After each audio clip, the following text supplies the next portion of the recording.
After listening to the interview of Ali Modu Sheriff, the former governor of Borno State, I weep for the North. Because a lot of this northern elite are not willing to let go the North. They are willing to continue to keep the North in perpetual bondage because they know that if Peter Obi becomes the president of Nigeria, Peter Obi will liberate the North. He believes in Biafra. He never condemned Biafra. He never condemned iPod. Is Biafra a bad thing? Biafra is secession. Our country leaders fought. And let's call a spade what it is.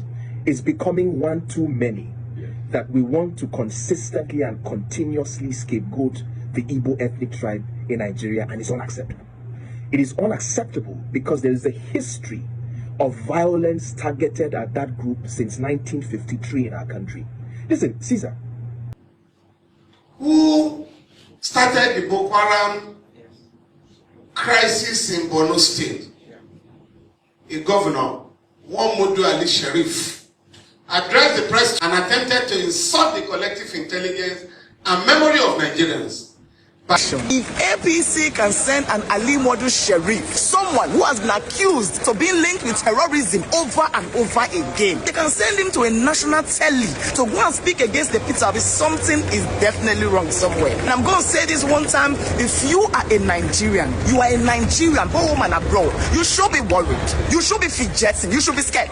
Yeah, you don't know him.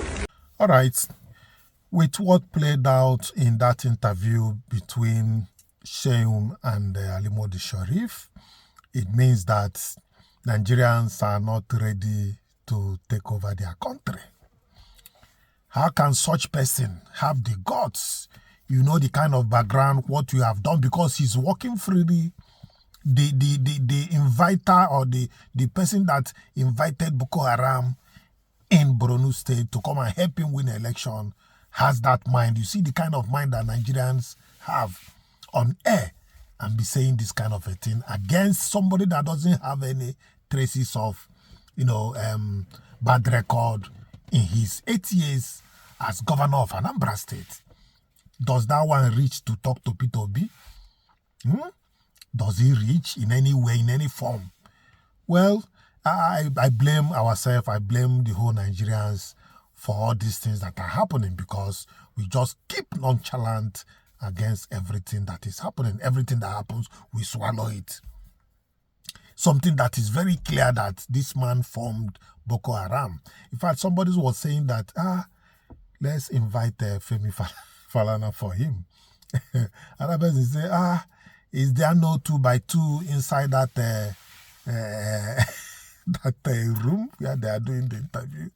In fact, people got very, very annoyed. In fact, I'm coming. I want to show you some things first, but let's start with that interview before we go into other areas.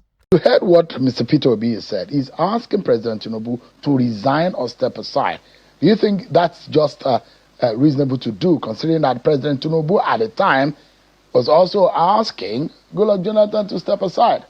You know, Sean, Peter Obi is the most unqualified person to make such a statement. Really? Yes. As an opposition figure? Not only that, I want to take you back. This country, Nigeria, today fought a civil war. Our leaders in this country sacrificed their life to fight a civil war to keep the country one. Both leaders from the north and the south. The cause of this war was demand by then Nnamdi, by then Ojukwu to succeed the country. Peter Obi, up to this moment,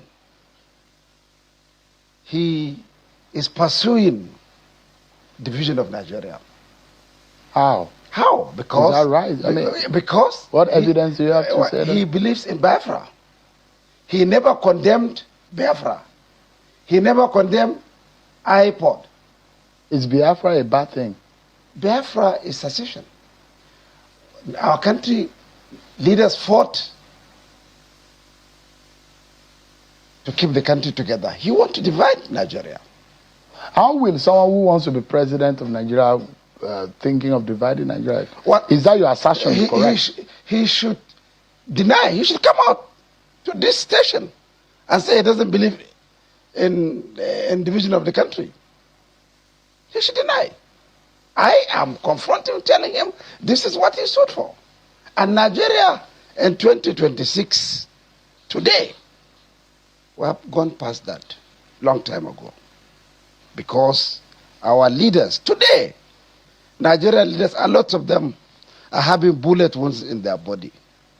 People like Obasanjo, General Yakubu Gawan, T.Y. Danjuma, late General Shua, late General Abacha, all of them have a bullet wound in their body in order for Nigeria to be together. Anybody aspiring to lead Nigeria must be someone who stands for Nigeria, not for any section. So because Peter Obi is an opposition to Bola Tinubu, not about you don't think that... No. There are a lot of people that are in opposition to Bola Tinubu. A lot of people are wanted to be president. I never accused them of such. But he never condemned. Up to today, in eastern Nigeria, those that wanted to divide the country are calling for sit-up. I've said it on this program severally. I detest the dog whistling of an entire ethnic group in Nigeria. And let's call a spade what it is.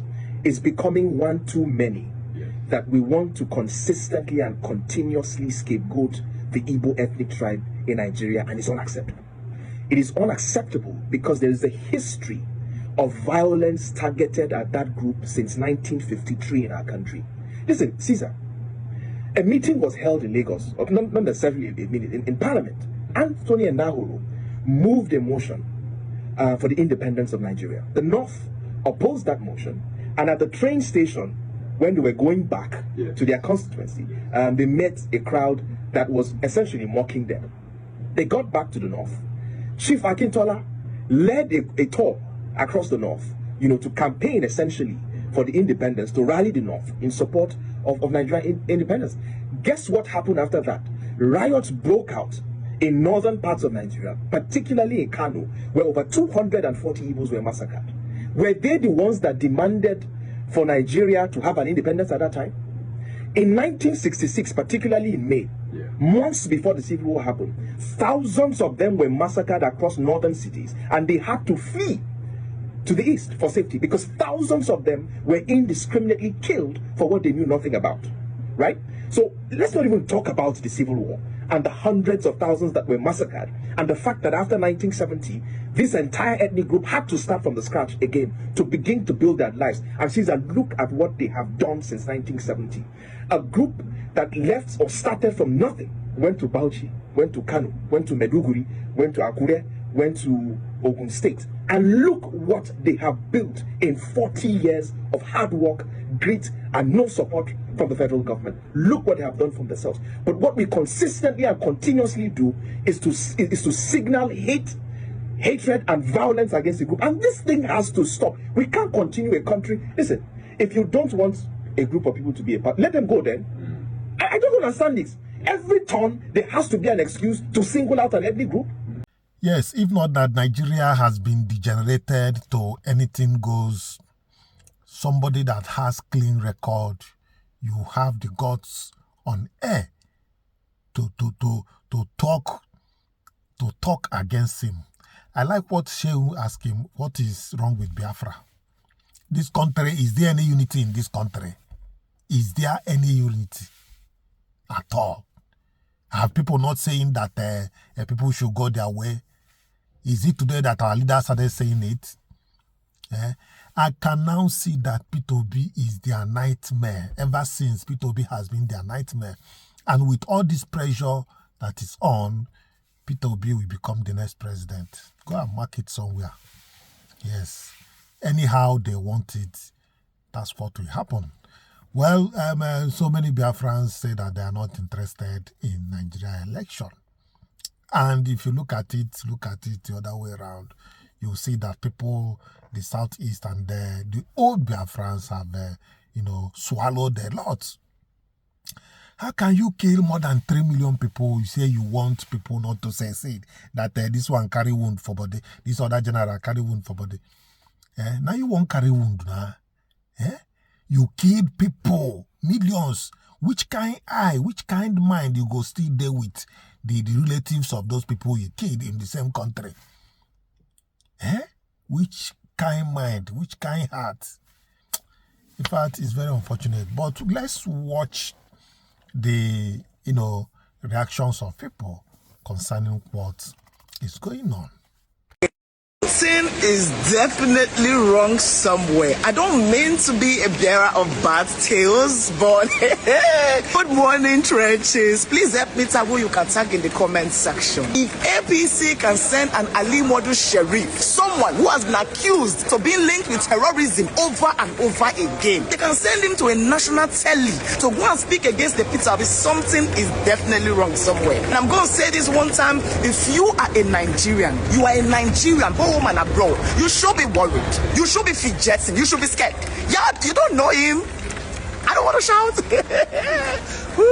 You remember Chibok girls? Oh yes, when they kidnapped the Chibok girls. You see this man, yeah, his name was mentioned. Not by a Nigerian, but by this man right here. Yes, this man was one of the negotiators for the release of Chibok girls. He said that his people, the people he was talking to, top politicians that are close to the Boko Haram, those who actually, I'm going to put the article up here. And he mentioned the former governor. Guess the former governor.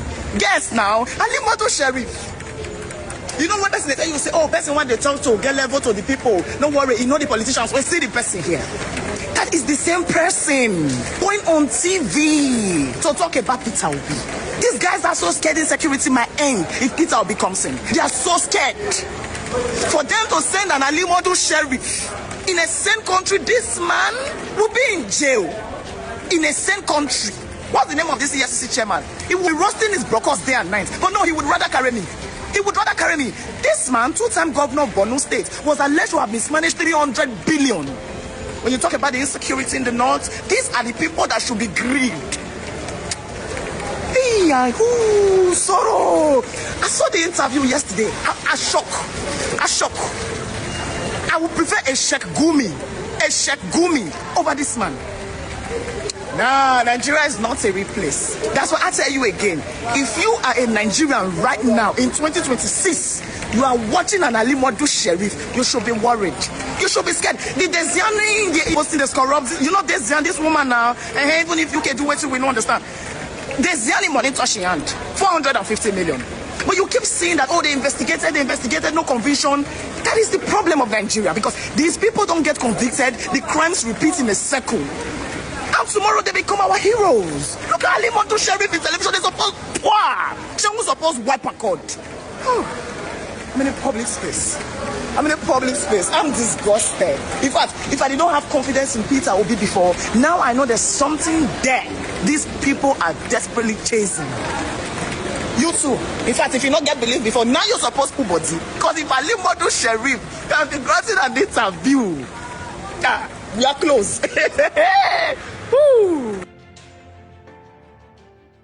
Hopefully, Arewa youth, we have their voices and explain Ali Modu Sheriff to us. Somebody say we move. I'm not talking about the PDP or no. I just scatter PDP. Oh, PDP governors will tell you. Even your friends, they shock saying the television, they talk about Obi. This bunch of dingbats. These are people that should be incarcerated. These are not humans that should walk among us. When you talk about the crisis we face, you want to trace down to the roots. These are people that should not go free. I can't even believe how to come outside to make this video. How to come outside from inside. Because if an Ali Modu Sheriff and be restless enough to go to the telly. Peter Obi never condemned Biafra. Peter Obi has never condemned IPOB.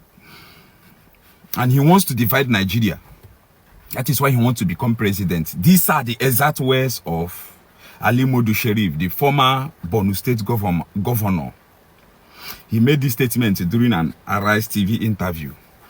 Please, if you are from the Biafra extraction, Old Eastern region, Igbo or thereabout, you must share this video. There is a campaign against a people ongoing. Please, we are going to fact check all these fallacies today.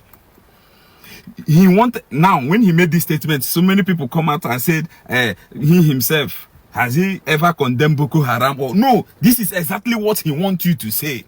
He wants you to equate Biafra and IPOB to Boko Haram bandits and terrorists. And most people have been falling prey to that tactics. But that is not the reason why I'm here. I am here to fact check Ali Modu Sheriff. Now, I'm going to give him the chronology of all the people that have called for secession in this country. In 1950, during the Ibadan Constitutional Conference, Emir of Zaria warned that the North will consider secession if it did not receive 50% representation. Did you hear me? I said the Emir of Zaria warned that the North will consider secession if it did not receive 50% representation. In 1950, that was almost 17 years before the Biafra War. In 1953, Sir Ahmadu Bello and Tafawa Balewa, the northern political leaders, they threatened secession with their eight-point program. In 1954, during the Lagos Constitutional Conference, the action group from the Western region, from Yoruba land, argued for the inclusion of secession clause into the constitution. Yoruba people argued they wanted secession to be included in the constitution in 1954 during the Lagos Constitutional Conference. In 1959, the northern leaders also called for secession amid fears of southern political domination.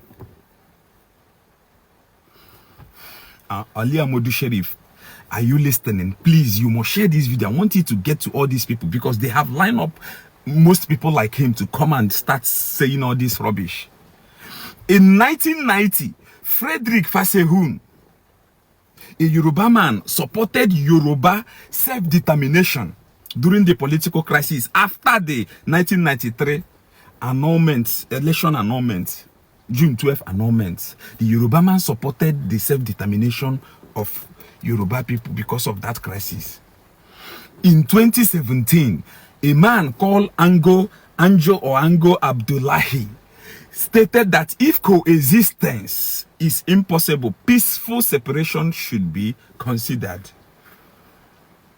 Now, the last but not the least, the sitting president, the current president now, President Bola Ahmed Tinubu, in 1997, during his This Day interview on the 13th of April 1997, he said that he don't believe in one Nigeria.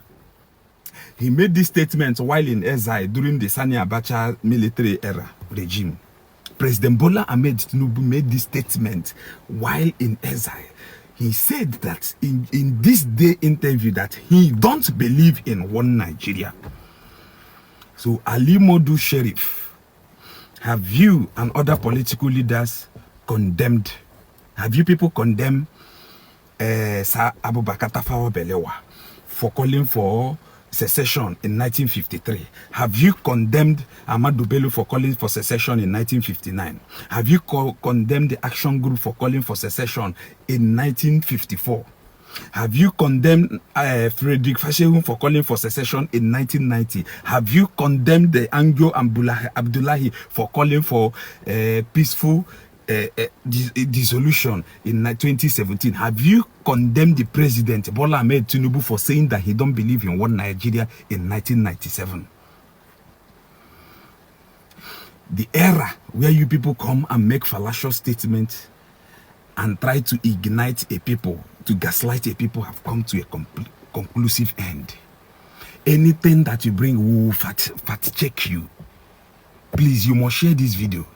Ali Modu Sheriff, he said Peter Obi want to become the president of Nigeria because he want to divide Nigeria. Abi, see, if anybody will talk to Peter Obi is not somebody like you, because you lack the moral grounds to talk to Peter Obi.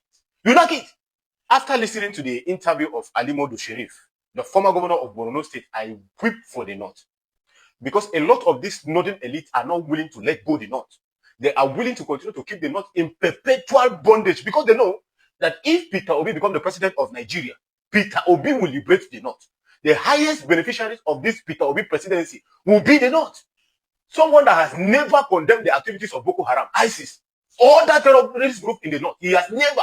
In fact, this activist, Hajan Ayatu, we don't allege, say, the Boko Haram was started by Ali Modu Sheriff. Peter Obi presidency will open the eyes of the North. He will show them what governance they all about. And by that time, I don't even think say people like you go feel work freely, because your same northern brother will stone you after they discover, the way you don't put their state in perpetual bondage. You get the point. So now, having said that, or having watched the reaction, people were mad about what this man said about Peter Obi. Peter Obi, that is the bone in their throat. Yeah? They have turned him upside down or turned him every other way to see if they can see one scratch. They don't know Peter Obi. Peter Obi is well prepared. You cannot see anything against him. He's well prepared. Well, we have records of people that have said earlier about Ali Sherrif, that he's the one that invited Boko Haram into Borno State government to come and work with him. Yes, Falana is here. We are going to bring Falana. And the other lady that earlier I showed you, I'm going to show you the lady once again, together with Falana, so that you hear, in case if you miss it, you hear by your ear. You hear it. Let's go. Who started the Boko Haram crisis in Borno State? A governor, Modu Ali Sheriff, addressed the press and attempted to insult the collective intelligence and memory of Nigerians by denying any links with the dangerous, dreaded Boko Haram sect. I did reply him, and I'm expecting him to sue me, because he said he wanted to sue an Australian. You don't need to go to Australia. What you are looking for in Sokoto is in the pocket of your Sokoto. I'm ready to join issues with him, because not only did he sponsor that organization by providing funds for them, in 2003, he had a deal with the Boko Haram sect to get him to win the election. And if he won his re-election, he will compensate the organization.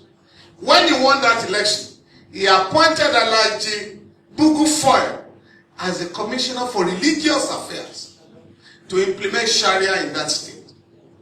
When the man attended the first Executive Council meeting, he discovered that they were all talking about contracts and how to steal money. So he went back to the camp, the Boko Haram camp, and said, "Where you send me to is Gida Barawi, the house of thieves. I can no longer be part of them." So he was asked to resign. And that was how Foy resigned from the government of Modu Sheriff. So to say that you don't know them is the greatest lie. I was just reminded this morning by somebody from Borno State that something was missing in my press statement. That in 2012, October 10, Ali Modu Sheriff was arrested in Cameroon on grounds of his Boko Haram connection. But the government here pleaded with the Cameroonian authorities to release him, because he's a big man here. He cannot be arrested. A special envoy of President Goodluck Jonathan, Reverend Stephen Singh Davis, told the whole world that Ali Sherrif, the former chief of army staff, Jerika, and some senior officials of the Central Bank of Nigeria have been funding the Boko Haram sect. Up till now, the government has not reacted to this very important information. So when you are looking for the sponsors of Boko Haram, I think we now know where they are. But what is very disturbing is the fact that currently Nigerian soldiers are refusing to fight. A part of Nigeria has been annexed by the Boko Haram sect, and they have named the place the Caliphate Republic. Not less than 10,000 Nigerians are in Cameroon as refugees. They've left their homes, and we want APC to stop politicizing the Boko Haram menace. What is required on the part of all of us is to unite and fight this dangerous phenomenon. We all know what started Boko Haram. Everybody knows. It was started in Borno by the then Borno governor, Ali Sharif. He is still roaming the streets freely. Yes. When Yusuf was caught alive, who created it? The ECOMOG. Who created the ECOMOG? We have to look at the root cause in order to find a solution. The root cause of that problem, as we know it today, is Ali Sharif. He used them for his own political machinery. He armed them as his political thugs. He even made one of them a commissioner. But they became too powerful.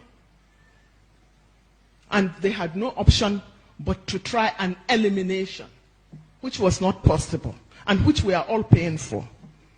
The military came in, and they cashed in. And they have turned the Northeast into a cash cow. Military jumbo budgets, unaccounted for. I remember Jonathan was spending 2 billion naira every day on security. But there was no security. Hundreds and thousands of our people were slaughtered. And we also know that the army, more than anything else in Borno and Yobe, have contributed and enforced this so-called terrorism. Terrorism has become a multi-billion-dollar industry. It is a multi-billion-dollar industry. Yes, my good people, you have seen some reaction. Most reactions are still coming, because people got mad over this man's, talk about B2B. On what grounds? If not that, one thing I would have, if not that to serve humanity, I would have, discouraged P2B from my own side, or not to even contest that election. Even though some people of southeastern region are telling him not to even contest. But you see, this time, he go hook some people. Well, let's see how it goes. Let's have a view of this. Probably if you come back, we might conclude. What if the Nigerian people decide that it is the north that they are going to in 2027? Well, I don't have say over that. But we as leaders in the north, we respect our leaders, what they have championed for us after the Civil War. This statement I'm talking about, some 15 years ago, late General Mohammed Shua, God bless, 1990 precisely, I wanted to be a senator of Borno Central. In 1991, I went to his house and met him. He says, I need your support. I want to run for a senate. He said to me, my son, I will support you under one condition. I said, sir, what is the condition? You should never be party to anything that will divide Nigeria. Then he raised his trouser and showed me the bullets on his body. You must always support rotational presidency, north and south. If you give me your word on that, I'll support you. I said, sir, I'll give you my word. And almost all of them, the leaders, this is their thinking. 8 years for the north, 8 years for the south. Therefore, it is not our time. Atiku Abubakar is eminently qualified to be a president. Are you worried? I'm afraid of Peter Obi. I see. I am not worried about Peter Obi at all, because I know the Northerners. will never vote for Peter Obi. Why? Why? They voted for him the last time. No. Where? How many states? Nasarawa. Also, no. What? Kogi, Kwara. No. Listen. He got. They have known. They have known better now. Plateau. They voted for him. Taraba. No. He has huge votes from North Central Nigeria. The situation is different now. You know why? Peter Obi, when he was a governor, chased all the northerners out of Anambra State. Is that an accurate account of yes, what happened? Accurate. Yes, because this is what kind of people are telling Kwankwaso now. That we always supported you, and we will support you if you run for president, but will not support you to go with Peter Obi. Is that what they are telling Kwankwaso now? Yes.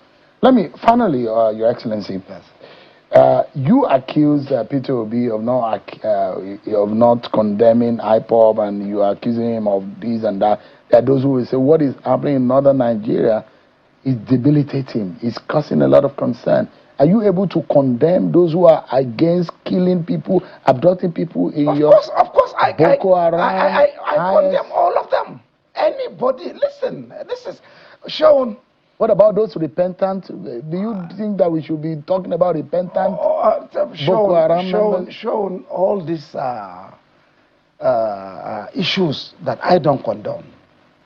I never accept for any section of the country to carry arm and kill people. I will never be part of it. And I will never associate myself with such people. So you are condemning Boko Haram? Of course, I'm condemning. You're condemning IS? Of course, yes. ISWAP? Of course, 100%, totally. I don't believe in it. Nigeria should bomb them all, kill them all? Yes. That's your position? I have no iota of doubt. That's why sometimes people like you, the media, have to be careful. Yes. Let me bring you to local politics. And things are getting heated. Just yesterday, I was getting response to what Mr. Peter Obi said about some of the alleged failures of this government in terms of the killings. And he made reference to what some of those who are in government now, perhaps talking about President Bola Tinubu, he said he had told Jonathan to step aside or resign, and he has told President Tinubu to resign. But when I asked my guest yesterday, who is Senator Ali Modu Sheriff, who is a former governor of Borno State, he went on a diatribe against Mr. Peter Obi, and you will see how incensed he was, and he said Peter Obi is not qualified to be able to tell President Tinubu to resign or step aside because of what is going on in the country. What would you say to that kind of statement or that kind of anger that he showed against Peter Obi? Well, I'll say that Peter Obi, his politics in Nigeria is common knowledge. What Peter is preaching is about change in the way we do things, how to reorientate the country and do things the proper way. Cut down cost of governance, be more patriotic, be more moved to empathy towards the welfare of the Nigerian citizens. He is not preaching extremism in his political message. For Ali Modu Sheriff and his diatribe yesterday, I was so pained that this country has continued to harbor people who are their problems. People like Ali Modu Sheriff are the problems of this country. People who have vowed that Nigeria will not move forward. Nigeria will not have any change. And I was questioning his authority, his moral authority, to talk to Peter Obi the way he did. Is he a good example of Nigerian leader? Somebody who threw his region into insecurity of the highest proportion through Boko Haram. It's because we don't sanction anybody. When you do things, you think Nigerians have forgotten. And that is why he could come to the studio to say such things. He spoke about Obi not condemning Biafra, war that ended 56 years ago. When that war broke out in 1967, Peter Obi was 6 years old. because he was born 1961. When the war ended in 1970, Peter was 9 years old. So how can he be blaming him for anything that happened between 1967 and 1970? Because of that, he has lost right to aspire to be president of Nigeria. These are the people who are holding Nigeria down. I take you back to the 1994 genocide in Rwanda. You know, that genocide in Rwanda happened between 7th April and 19th July in 1994. Within a space of 100 days, over 800,000 people were killed, about 1 million people were eliminated from one ethnic group, the Tutsis, you know. And today, they have forgotten about that. Rwanda has moved on. Paul Kagame has provided leadership that in Rwanda today, there's no Tutsi, there's no Hutu. If you ask anybody from Rwanda, where are you from? You say, I'm a Rwandan. That is the way to build nations, not to retain hate, not to retain acrimony over time. How do you interpret his kind of comment and hard line against Peter Obi? Those critical comments against Peter Obi coming at this time It's political. It is political. Anybody who gets up will say the North will not vote for Peter Obi. They are inciting their people against Peter Obi to use that and weaponize a war that ended 56 years ago, that the North should not vote for Peter Obi. Let them remain in the Stone Age. Nobody is in the Stone Age anymore. But Nigeria is moving. And if you don't do reconciliation and healing, you cannot move forward. So what he's trying to do is to whip up sentiment against Peter Obi ahead of the election. Peter Obi is one of the finest souls Nigeria has had. Somebody who is non-violent, somebody who preaches peace, somebody, even if you slap him, he will smile. And he continues with his message of change. Let this country be turned around. He has a right to say that the president has not met the expectations of the Nigerian people. He is politically allowed to say resign. Because the current president asked Jonathan to resign when he was in office. So it is well in his right to ask the president to resign. Anybody has if you are not satisfied with what you are getting from your leadership, you can ask for leadership change. The only leadership change we want in Nigeria is a democratic leadership change, where the Nigerian people will be allowed to vote for anybody of their choice to provide leadership to them. The issue of whether Nigeria is doing well or not, everybody is feeling the way it is. If in the election, I'm not saying that you must sack Tinubu, for example, but you should allow Nigerian people to vote. Continue being our president. We're happy with you. Things are good with us. Everything is fine. The cost of living is good. Everything is good. So if they vote for him, he will continue. In your own estimation, how do you think this government has steered the affairs of this country? I cannot shy away from telling you what is obvious. Petrol is today 1,200 naira a liter. Diesel is about 1,400 naira a liter. And once this thing continues this way, prices of goods and services will continue to skyrocket. We are not doing anything to increase production in this country. Look at the kind of things we have seen. You just said about the fake agency, a federal, what is it called? Federal Presidential Promotion Council. Investment Council. Yeah. Promotion. And the agency is not known to the government of Nigeria. And that agency is operating at the Federal Secretariat of the government of Nigeria. With 3 CBN accounts. With 3 CBN accounts. With communication from the office of the SGF, based on the document we were saying. Look at it. Is it not a wonder? And what people are not asking about is it only this fake agency that is in existence? Nigeria is a country where a lot of people have put tubes, sucking money away from. That's why they. So you imagine if that. There could be. There could be many others. One will wonder that you and your colleagues should then now start an investigation. If you have identified a hole, I mean, a lot of the times, and I don't know if this comes to your mind too, Once you see a rat in a house, know that there's a possibility that there are a lot more that you have not seen. One rat cannot live in a house. In a house. There are so many. If there is one fake federal agency audacious enough, according to the government, they say it's fake.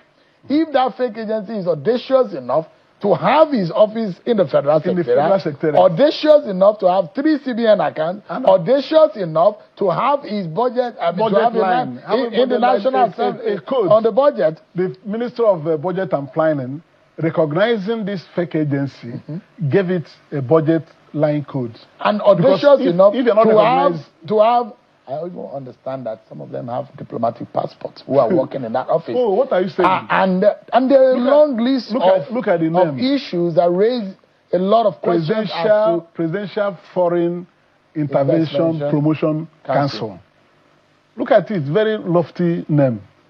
And the man is already operating, holding meetings with diplomats and all manners of people. What do you by the time you investigate, you understand government. By the time you investigate, yes. Yeah. What do you think let's assume, and there are two angles here.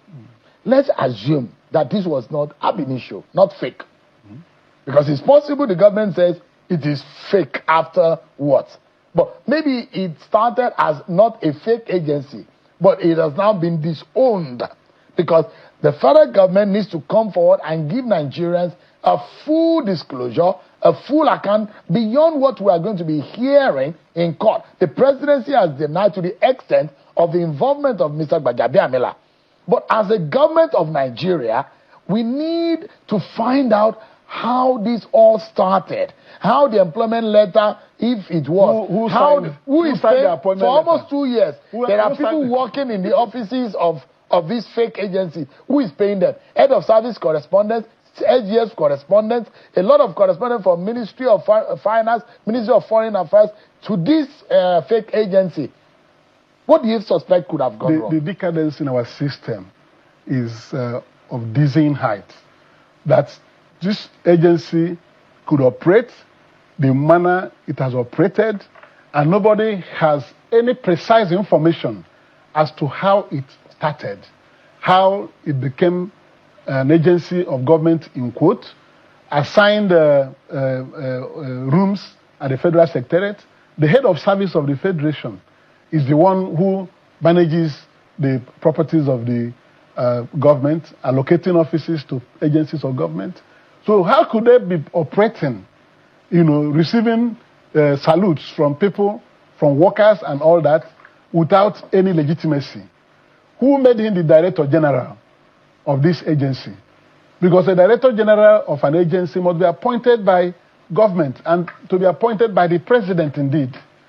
Nobody has the power to appoint anybody Director General of any agency without the presidential endorsement. So how did he come about? It's a mystery. Senator. So government has a lot to explain, and I'm taking it away from this agency. I'm only imagining what is happening in this country where so many of such agencies may have been in existence, and you can't trace them. You cannot trace them. All of them draw money from the till, and they do whatever they like. That is why anytime you want to sanitize operations of government, you meet stiff resistance from those who benefit from it.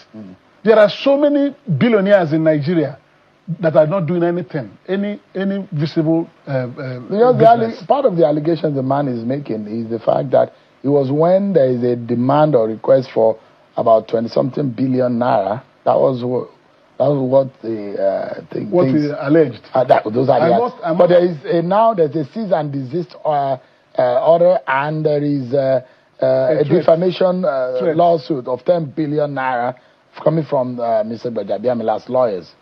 What I want the president to do is to investigate this matter. The president has to order transparent investigation to this matter. It's not about what anybody is saying.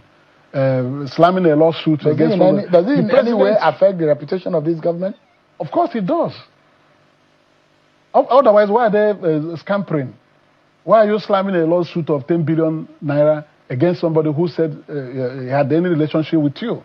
What you have to do is to prove to the satisfaction of Nigerians that you knew nothing about this agency. And he has made damning allegations that he was asked to pay 24 billion. So if somebody is asked to pay 24 billion, it must be out of hundreds of billions that is lying somewhere. It must not be a pay me 24 billion if you don't have 30 billion. So we have to go. President, our president must be on top of this, investigate it thoroughly, and find out what has happened. It will not be swept under the carpet. So, Senator, finally, this is how I'd like us to close our conversation with you tonight. Yeah. And it's going to be about what has become an intense political contest that we have seen within the political atmosphere in the last few days.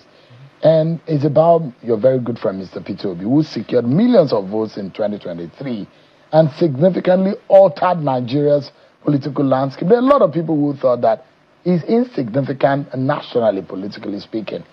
But looking ahead to 2027, does he still represent that big threat to the ruling party, or has the political equation fundamentally changed?